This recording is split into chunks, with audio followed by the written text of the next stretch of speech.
அனைவருக்கும் வணக்கம். செய்தி வாசிப்பவர்கள் நியந்தை ஸ்ரீ சாய் சஞ்சீவன். வகுப்பு 5 ஊராட்சி ஒன்றிய தொடக்கப்பள்ளி சேரன் மகாதேவி, திருநெல்வேலி மாவட்டம். இன்றைய முக்கிய செய்திகள். மதுரை கோட்டத்தில் பராமரிப்பு பணிகள்.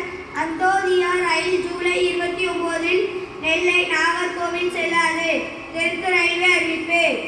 4 சக்கர வாகன லைசன்ஸிற்கு விண்ணப்பித்தோர் திண்டாட்டம். நெல்லை வட்டார போக்குவரத்து அலுவலகத்தில் ஆர்டிஓவும் இல்லை, இன்ஸ்பெக்டரும் இல்லை.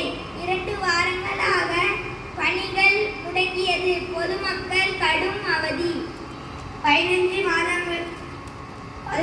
மாநிலங்களில் 12 கோடி பெண்கள் பயன். பெண்களுக்கு மாத உதவித்தொகை வழங்குவதில் மறு ஆய்வு அவசியம்.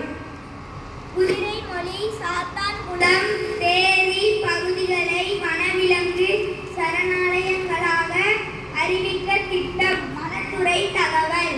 நன்றி.